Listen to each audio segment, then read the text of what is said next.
Por si te preguntan qué emisora escuchás. Esta es Radio Mundo, 1170 AM. ¿Cuánto saben ustedes de la cultura graffiti?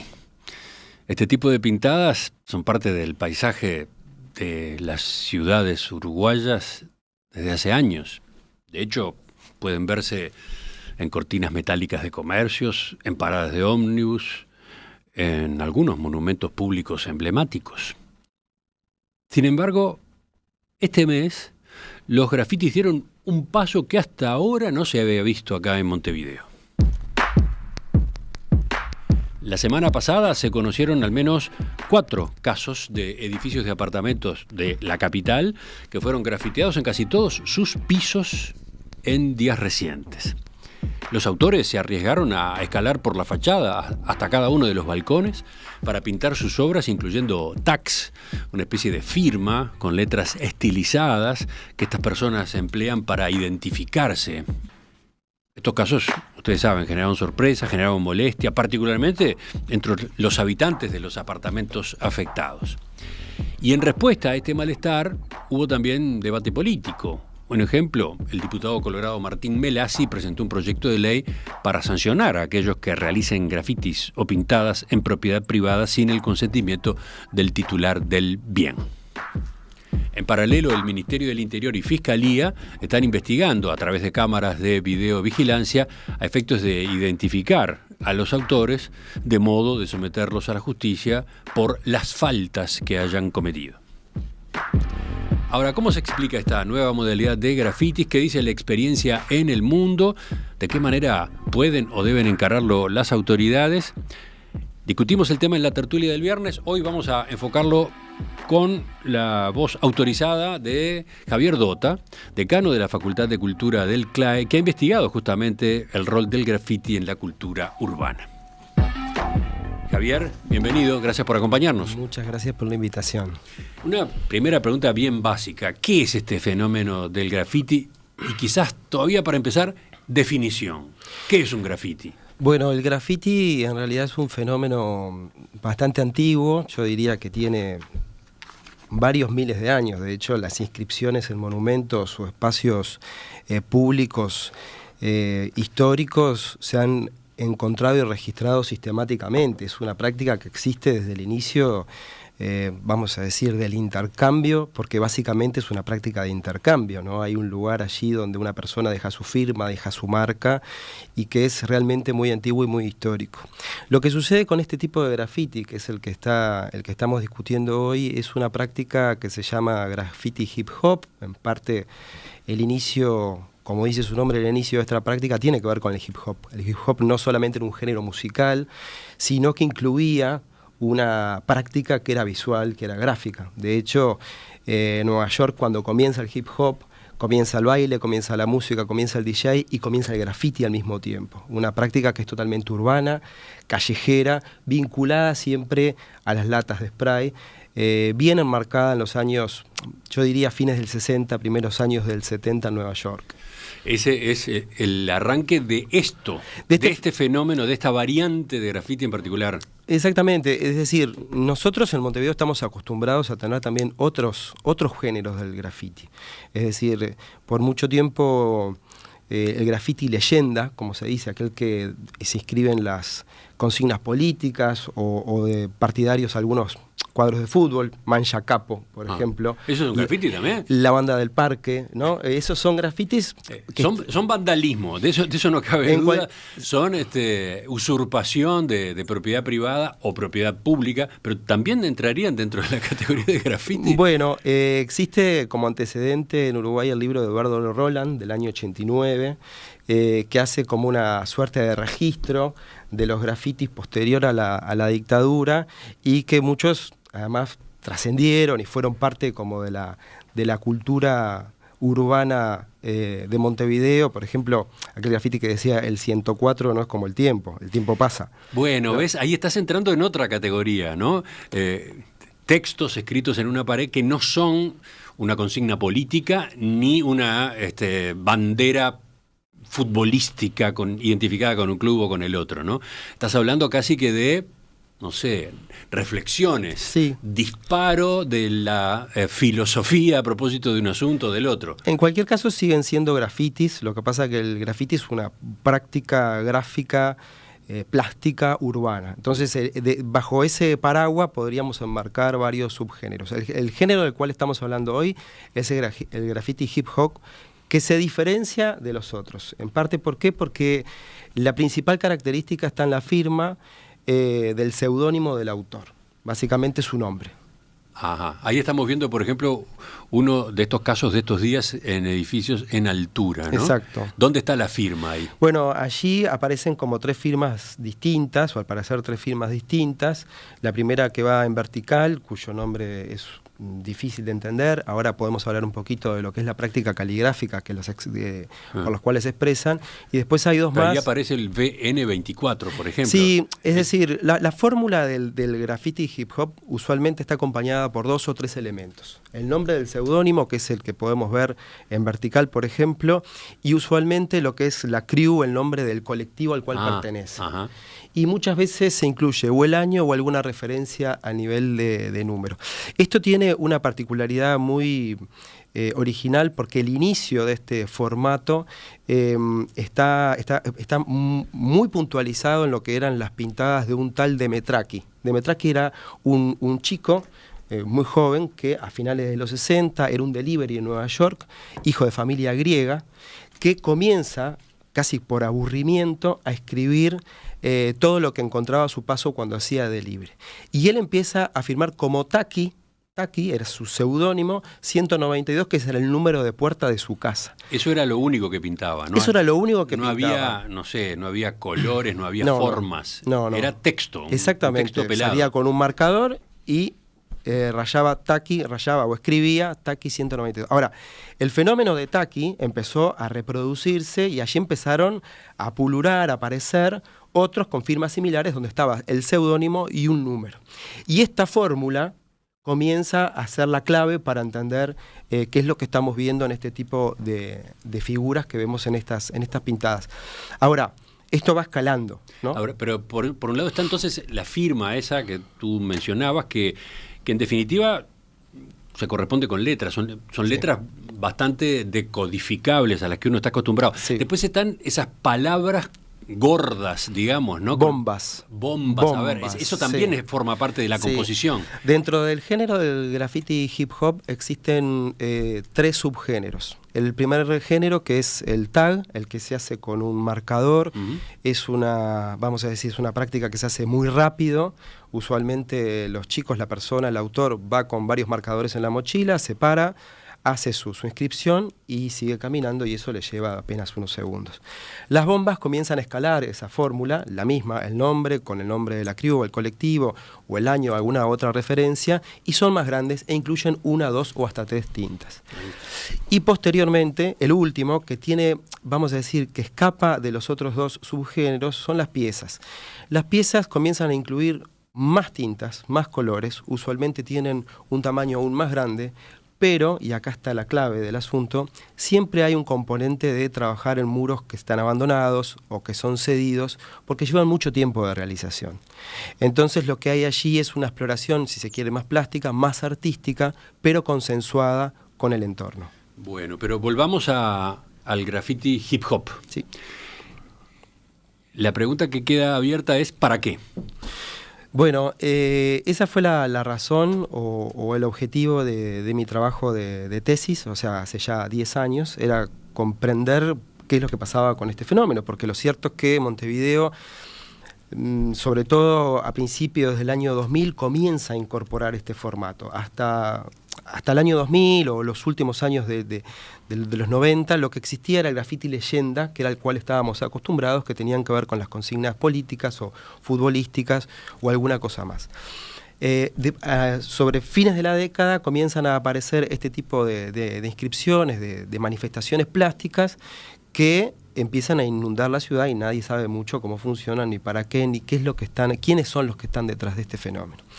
Lo cierto es que es un fenómeno, como te decía, que comienza en los 70, pero que en América Latina ya tiene unas décadas de de estar funcionando en distintas ciudades, algunas con muchísima intensidad. El caso de San Pablo, por ejemplo, es de alguna forma la referencia de este tipo de grafitis. Hoy en la mañana leía que al parecer alguno de los chicos que había hecho estas inscripciones era brasilero, y ahí se puede explicar algunos de los gestos estilísticos que vemos en estas paredes. Ahora, el por qué existe una... Habría que trascender un poco la explicación de la subcultura del graffiti, ¿no? El chico que comienza a hacer estas inscripciones, que además comienzan a edades muy tempranas, a veces en los primeros años del liceo, estoy hablando 12, 13 años, 14 años, es una práctica colectiva. Es decir, se juntan en la noche para reunirse, para tomar cerveza, esto, lo otro, salen con marcadores y comienzan a rayar la ciudad con esta impronta de poner su nombre y de alguna forma reforzar el colectivo al cual pertenece, ¿no? Esta suerte de tribu de la cual soy parte. O sea, muestran al colectivo. Muestran al colectivo y posterior a su figura, ¿no? Hay una intención muy concreta de reafirmar quién soy, ¿no? Y ese quién soy es un quién soy, vamos a decir, entre tinieblas, porque no es el verdadero nombre el que estoy mostrando. Yo no voy a afirmar Javier, usualmente es vamos a decir, un seudónimo que reafirma una figura. O sea que es un mensaje para dentro de esa comunidad o de ese sector, digamos, ¿no? Se conocen entre ellos, ellos saben quién es, quién es el que firma así, quién es el que firma asá. La gente no, la gente común y corriente no sabe quién es el que está marcando. Hay una aspiración a que eso suceda, hay una aspiración a trascender ese colectivo, a que sean conocidos. De hecho, cuando yo hacía mi trabajo de campo y entrevistaba a grafiteros, ellos me decían, nadie hace grafitis para ser el número 2. Yo quiero ser el número 1, quiero ser el que más nombre tenga en la calle. Hay una clave de este tipo de graffiti, el graffiti hip hop, que está ahí, vamos a decir, dos variables que explican muy bien el fenómeno que vimos en estos días. La primera es la reiteración, ¿no? La clave del graffiti no es que hagas un graffiti, sino que hagas un volumen de grafitis, un volumen de inscripciones, sustantivas para que la gente recuerde tu nombre y para que colectivos que pertenecen al mismo segmento sepan o se pregunten quién está del otro lado.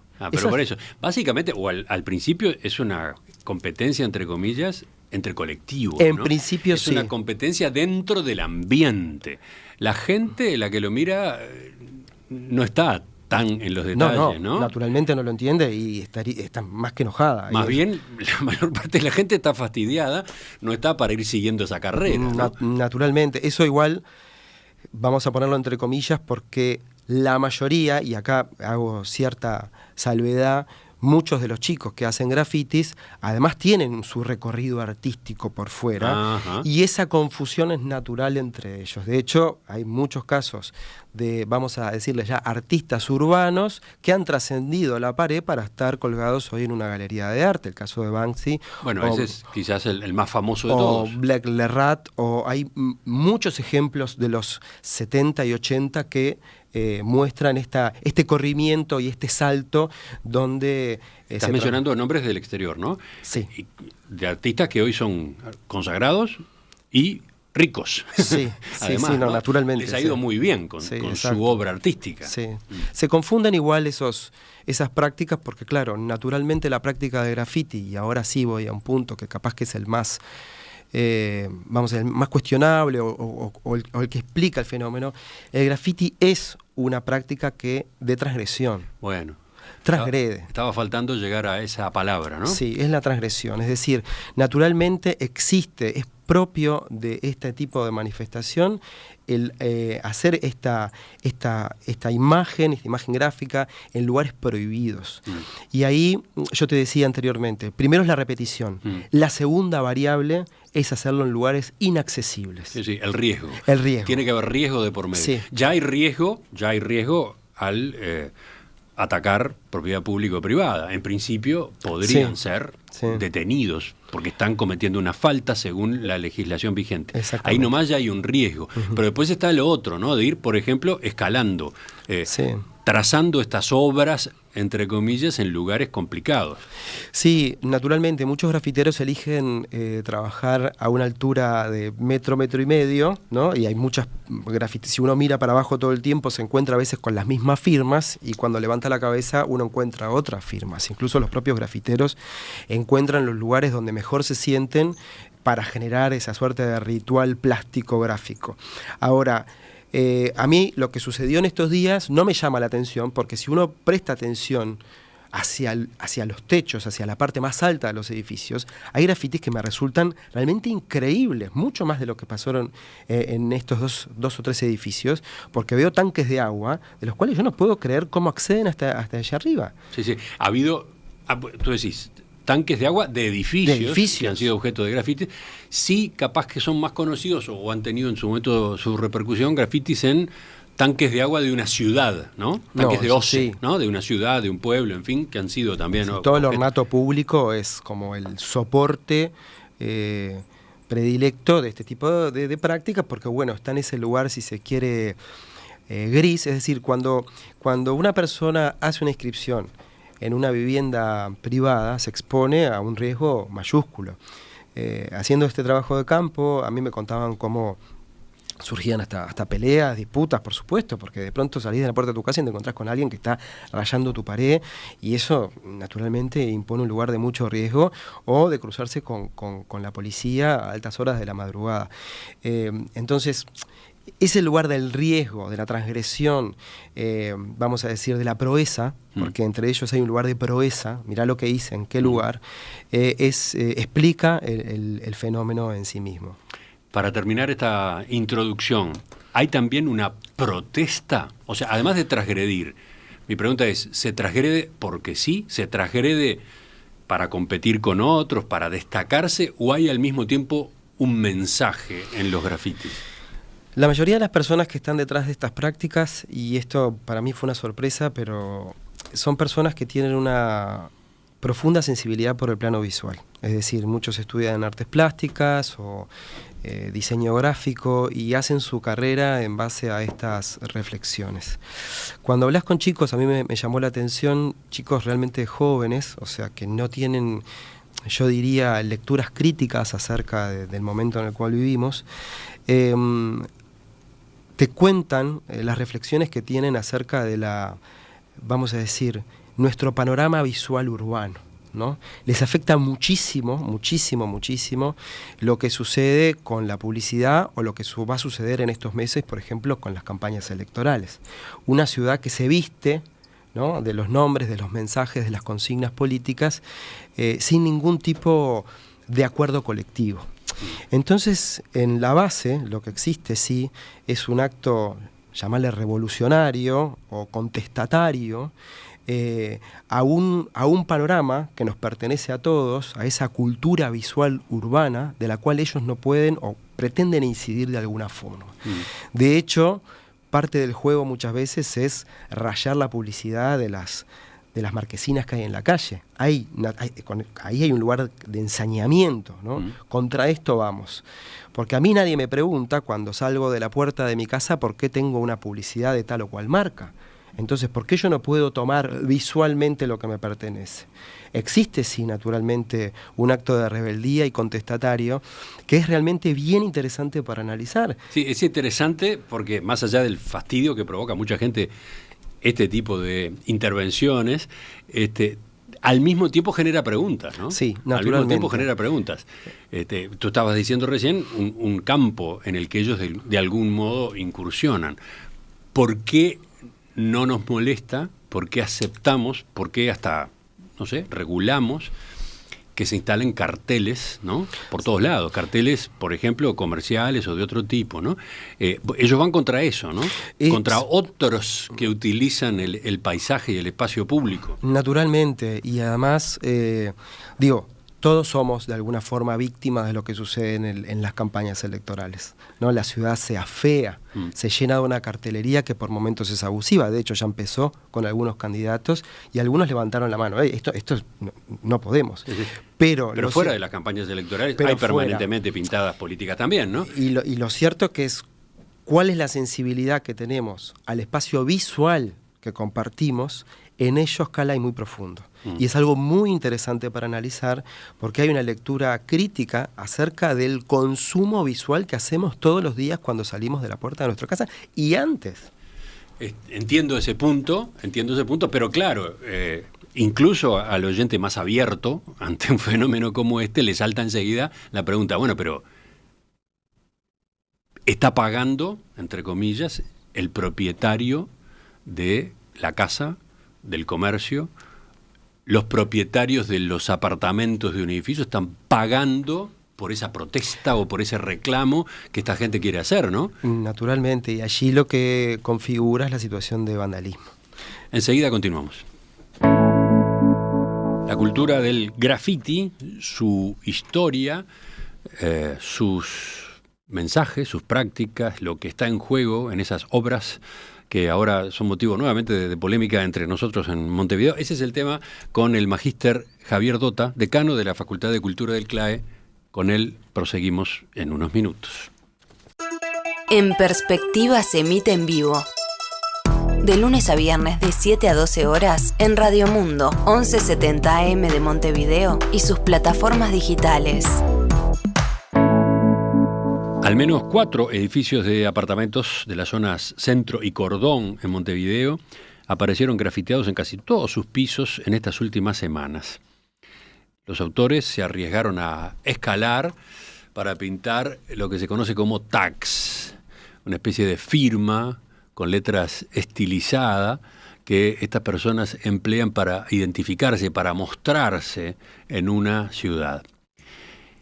Esta práctica generó mucha polémica estos días, debate a propósito de cómo hay que manejar estas situaciones desde el Estado, qué puede hacer la Intendencia, qué puede hacer el Ministerio del Interior, qué puede hacer el Poder Legislativo. Bueno, después de la discusión que tuvimos en la tertulia este viernes, hoy estamos en diálogo con Javier Dota, magíster en Comunicación y Cultura, decano de la Facultad de Cultura de CLAE, que ha trabajado en este tema, lo ha investigado y tiene publicaciones que después vamos a linkear para que ustedes puedan también revisar. Javier, tú recordabas la historia, te ibas al fin de los tiempos, en realidad, sí.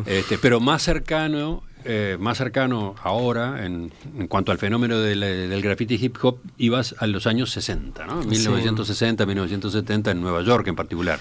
Exactamente. Bueno, y recién explicabas qué es lo que buscan quienes llevan a cabo estas intervenciones. Ahora, yo te anotaba, chocan de frente contra la propiedad del Estado o la propiedad privada, ¿no?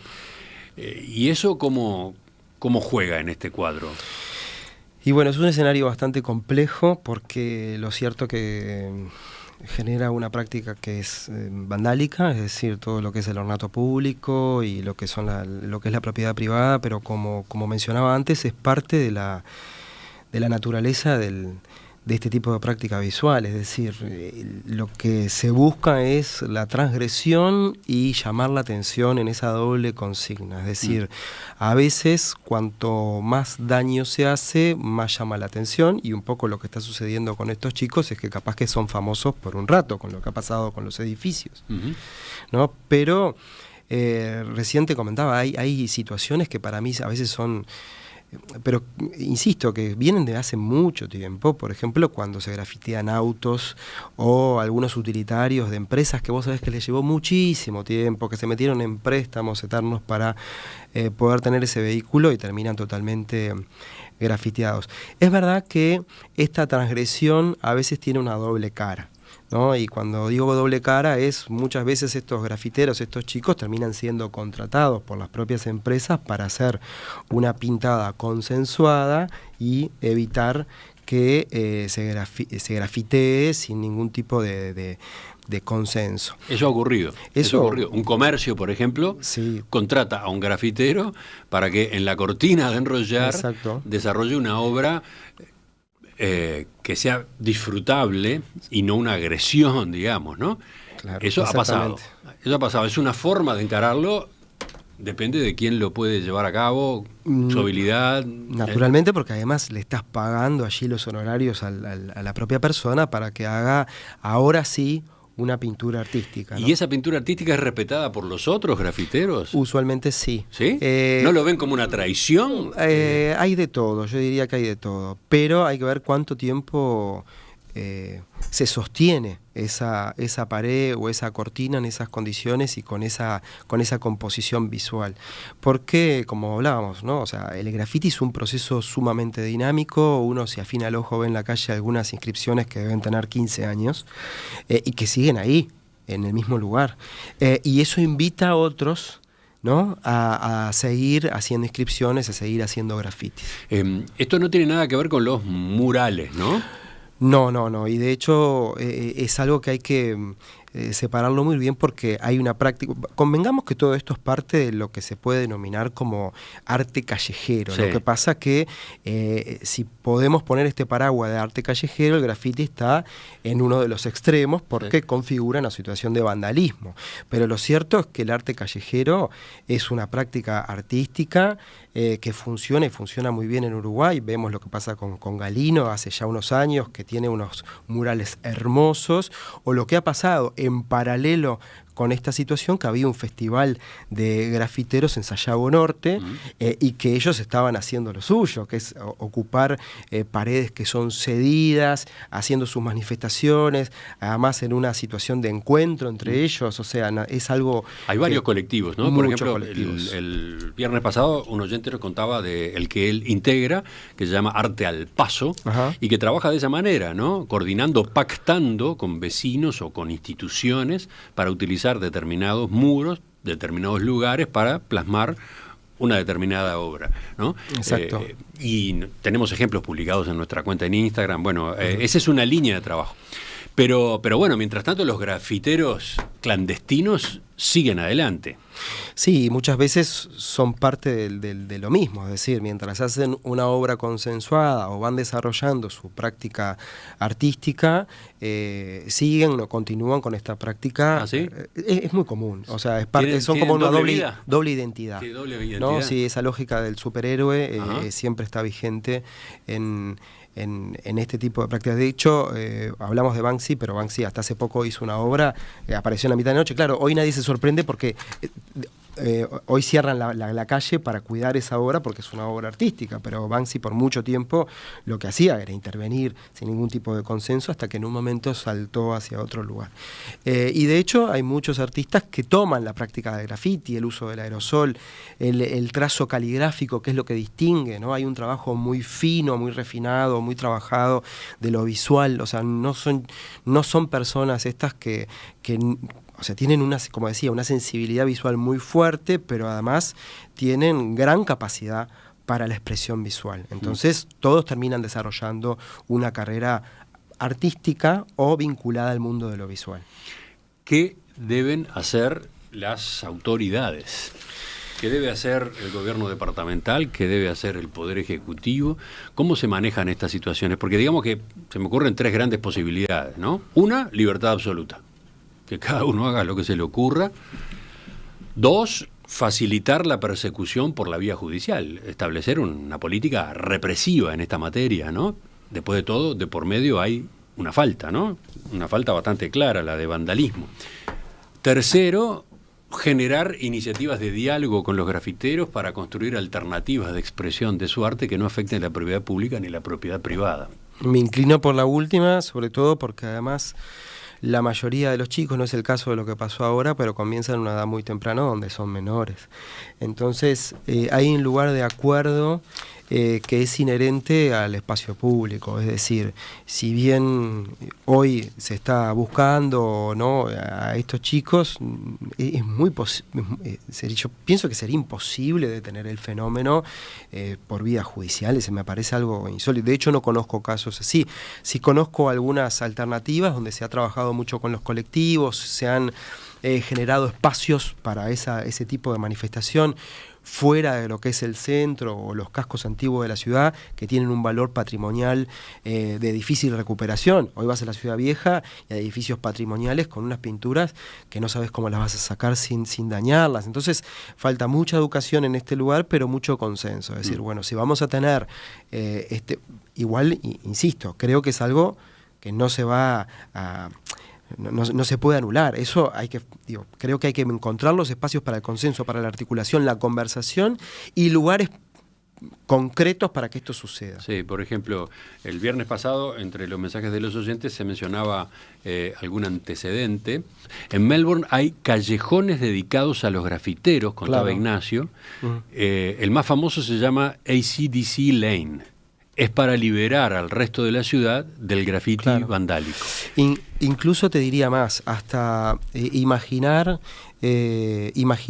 otras prácticas que son alternativas y que no son tan dañinas con la propiedad. Por ejemplo, hay muchos grafiteros que deciden hacer sus grafitis sobre adhesivos en papel, ¿no? Entonces lo hacen en su casa, hacen la obra en un papel y cuando van lo que hacen estampan el papel con engrudo en una pared dejando la misma referencia. Y lo que sucede es que después con una máquina de agua se saca mucho más fácil y no terminás estropeando ni haciendo una inversión gigante. Es decir, hay alternativas.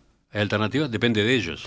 Y depende también de lo que sucede con las políticas públicas para comprender qué se hace con este tipo de manifestación, que insisto, parte de tener una observación fina, hacer un seguimiento, un monitoreo de cómo evoluciona la práctica de graffiti en Uruguay, que creo que no existe, y qué hacemos para articular con los colectivos o las personas que están detrás. Pero, además de que me parece muy revelador, muy interesante ese caso que mencionás, el de que llega a haber grafiteros que dan un paso intermedio, ¿no? Que aflojan, entre comillas, Claro. en el daño a la propiedad pública o privada, ponen un papel que después se puede despegar. Bueno, pero teniendo en cuenta esa otra posibilidad, ¿no? La de generar espacios para que ellos desarrollen sus planteos. ¿De esa manera se liquida el fenómeno? No, es un fenómeno además altamente contemporáneo, ¿no? Bueno, porque, por ejemplo, eso aparecía también en mensajes de oyentes. Estoy revisando el tráfico del viernes pasado. La persona que se arriesga a desafiar la ley de gravedad para grafitear, evidentemente no va a querer hacerlo en algo acordado con las autoridades. Básicamente son antisistema. No seamos ingenuos. No podemos poner en la misma bolsa a todos como antisistemas porque no es así. De hecho, los invito a muchos a ver, por ejemplo, la señalética de tránsito, donde hay más inscripciones y muchas veces están en el lado de atrás de la señalética. Yo tengo un cartel de pare y muchas veces el propio grafitero o aquellos que hacen pegatinas los ponen del lado de atrás para no interferir con la señal. Es decir, hay ciertas conductas, Ajá. hay cierta visión de decir, bueno, yo acá no me meto. E incluso cuando hice este trabajo muchos me dijeron, no, yo con una persiana, una cortina de una casa no me meto. Pero si encuentro un afiche de una publicidad, lo destrozo, ¿no? Es decir, hay acuerdos, hay ciertas lógicas que prevalecen en lo que es, bueno, es como te decía, este panorama visual colectivo que nos pertenece a todos. Pero también hay extremos, no sé cómo llamarlo, muy chocantes, ¿no? No digo de Uruguay todavía, pero se ha llegado a grafitear personas. Es así, hay géneros que no han llegado, ahí sí hay una lectura muy antisistema y que tiene que ver con otro tipo de consignas, donde, aquellos que quieran explorar, no sé si es algo también para recomendar, grafiteros que grafitean indigentes, gente durmiendo en la calle. No sucede en Uruguay, eso está lejos de que suceda en Uruguay. Por ahora. No, yo creo que hay ciertas consideraciones o somos parte de una idiosincrasia que eso no lo permite. De hecho, ahora estamos viendo que la persona que vino a hacer estas inscripciones, al parecer vino de otro país o lo que fuera. En el caso, yo mencionaba, el caso de Brasil o México, que son lugares con otro tipo de proyección en lo que es la gráfica urbana, que en Uruguay no ha llegado o no existe, y no sé si eso va a funcionar. Es decir, depende mucho de la sociedad de la cual compartimos, ¿no? ¿Sos optimista en que la uruguayés ponga algún límite? Yo creo que lo primero es invitarnos a pensar qué pasa con el espacio visual que compartimos a diario, no solamente con los grafitis, sino con la publicidad y ahora con lo que tenemos por delante, las campañas electorales. Es decir, y cruzo estos temas porque es parte de la sensibilidad en la cual estamos todos involucrados. Es decir, cómo compartimos el espacio visual que nos pertenece a todos. ¿Qué pasa cuando vamos a la Ciudad Vieja y hoy la vemos llena de grafitis? O muchas calles del centro de Montevideo, repletas de grafitis, de publicidad vieja, muy vieja. Y hay una falta, y esto no es una crítica, sino, o sí es una lectura crítica, es decir, ¿qué pasa con el entorno, el panorama visual que nos corresponde a todos y que hace a nuestra casa, al lugar que compartimos? A ver si te entiendo. Tú decís que nos horrorizamos, o hay una mayoría de la población que se horroriza ante el fenómeno del grafiti estampado, por ejemplo, en los balcones de un edificio, pero antes no se horrorizó ante otros fenómenos que degradan el paisaje público y que están ahí permanentemente tolerados por autoridades y por la propia comunidad. ¿Estás diciendo algo de eso? O sea, que si se reaccionara ante ese otro tipo de agresiones al paisaje, capaz que los grafiteros tendrían menos razones para desarrollar lo suyo. Yo creo que son temas distintos, porque naturalmente el tema de graffiti estamos hablando que avanza sobre lo vandálico, pero lo cierto es que avanza sobre el espacio visual colectivo. Yo entiendo que aquí lo que sucedió es en una propiedad privada, y eso es algo bastante complejo y naturalmente configura una situación de delito. Lo cierto es que aquí hay un fenómeno que despierta otras miradas críticas, que yo creo que todos tenemos mucho para decir. Y vuelvo al plano de lo electoral, porque todos nos horrorizamos cuando en el último mes de elecciones la ciudad está tapizada de publicidades electorales que llevan mucho tiempo naturalmente para desmontar, y van cambiando el escenario visual al cual nos corresponde. No digo que son fenómenos iguales, ni mucho menos, son fenómenos totalmente distintos. Además, en uno hay, como decía recién, una práctica contestataria, incluso muy rebelde frente a la situación. Pero sí invita a pensar qué pasa con el escenario, el panorama visual, nuestra cultura visual urbana. A ver, lo primero que se me ocurre es que la regulación de la publicidad política callejera podría ser más restrictiva de lo que es. Podría ser. Pienso en países europeos donde esos carteles de publicidad política no se pueden poner en lugares que acá sí son admitidos. Por ejemplo. Hay países, ciudades de Europa donde la publicidad política tiene que ir en una especie de carteleras móviles, ¿no? Por ejemplo. Unas estructuras metálicas que se colocan, sí, en una plaza, en una vereda, pero en lugares muy acotados y por tiempos también muy cortos. Y eso es lo que se permite. No se permite colgar 500.000 carteles en las columnas del alumbrado público, por ejemplo, claro. ¿no? Entonces, la regulación de esa publicidad de la política podría ser más amigable con el ambiente. Exactamente. Esto nos invita a pensar cuál es el espacio visual que compartimos. Insisto en este plano porque hay muchas ciudades que vienen con políticas públicas de muchas décadas trabajando en cuál es la regulación de la publicidad, cuál es el espacio para este tipo de manifestaciones, como el caso que mencionabas de Australia, pero es parte de una mirada mucho más general de lo que sucede con estos intercambios visuales, estas manifestaciones plásticas que inundan nuestras calles todo el tiempo. Mira, estoy revisando los mensajes de los oyentes y me encuentro con este que acaba de llegar. Ramiro dice: nosotros encontramos el famoso grafitero haciendo un tag en la pared de mi casa y se llevó un par de cachetazos de mi hijo. Que grafitee en su casa si quiere expresarse. En este punto, justo en este punto, quiero volver contigo en el final de la entrevista. Bien. Javier, de lo que tú exponías hace unos minutos, la conclusión que yo saco es que hay alternativas, hay posibilidades de incidir. Puede eventualmente reducirse este fenómeno, pero difícilmente liquidarlo, ¿no? En la medida que tiene esa componente transgresora, habrá quienes continúen, ¿no?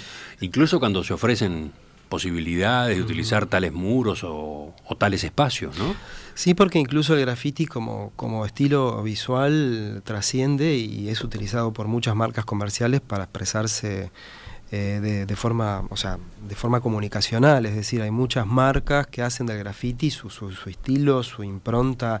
Hay una industria atrás que lo apoye. Las marcas de pintura que usan los grafiteros muchas veces tienen mucha inversión, y son productos caros, pero además muchas marcas de ropa hacen de esa cultura graffiti su propia identidad.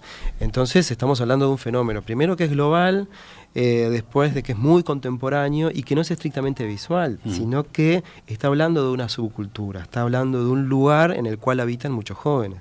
Ahora, en el medio pueden pasar desgracias, ¿no? Yo leía recién el mensaje de ese oyente que contaba que, bueno, descubrieron a alguien en pleno grafiteo y el hijo de la familia le pegó un cachetazo. Digamos que fue una salida bastante liviana para esa situación. Pero mirá, casualmente, este sábado leía una entrevista en La Diaria en donde Fernando Cabrera cuenta que está por estrenar una canción. Se llama Felipe Plef y dice: juega con el nombre y el seudónimo de Felipe Cabral, un grafitero muy joven que fue asesinado hace 5 años allá en la Rambla de Punta Gorda en una casa abandonada. Él había dibujado un grafiti en una casa en la que no vivía nadie. Las ventanas estaban tapiadas. Y al día siguiente volvió en su bicicleta para sacar una foto y tener un registro. Se sentó en el murito y le dieron un balazo en la cabeza desde la casa de al lado. Nunca se investigó lo suficiente. En la casa de al lado vivía un veterano de muy mala prensa y de muy mala relación con el resto del barrio, que tenía armas. El hijo de esta persona mayor era un militar que también estaba presente. El arma desapareció, la investigación se trancó y nunca más se supo nada. Luego el sospechoso del asesinato murió y este muchacho era un angelito, hijo de otro músico, ¿no? Chichito Cabral, querido amigo. Fue tan indignante toda esta situación que me motivó un tiempito después a hacer esta canción.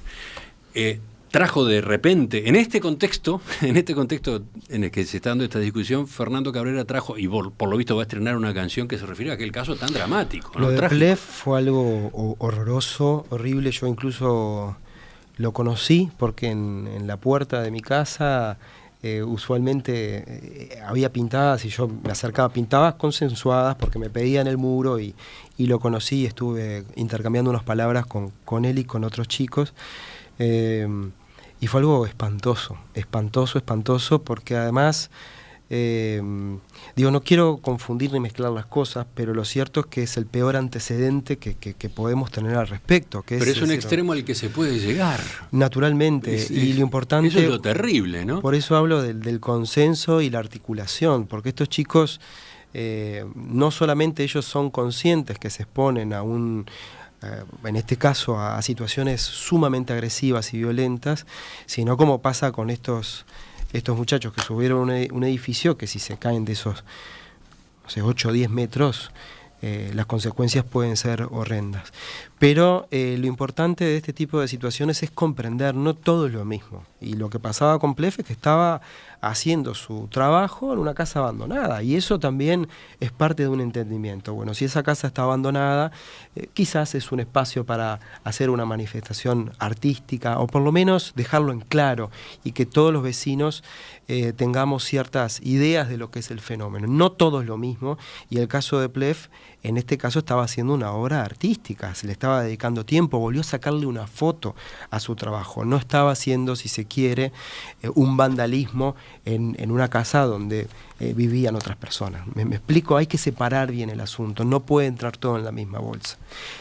No sé, la conclusión que saco por ahora es que hay una excesiva pasividad de las autoridades en esta materia, ¿no? Coincido contigo. Me refiero a los distintos ámbitos, al departamental y al gobierno nacional. Falta discusión, falta reflexión a propósito de esta tendencia y cómo encararla, ¿no? Muchísimo, porque además, como mencionaba, comienza a edad muy temprana en chicos con 12, 13 años, que por pertenecer a un colectivo, como están otros colectivos que también hacen sus manifestaciones, pero que a veces no comprenden la magnitud de un fenómeno que tiene algunas páginas negras, como el caso de Plef, que son realmente horrorosas y que naturalmente definen esta práctica en nuestro país. Javier Dota, magíster en Comunicación y Cultura, decano de la Facultad de Cultura de CLAE. Gracias por acompañarnos esta mañana. Gracias a ti por la invitación, un placer hablar de estos temas. El tema sigue abierto, lo enfocamos dentro de unos días, seguimos con él con otros puntos de vista.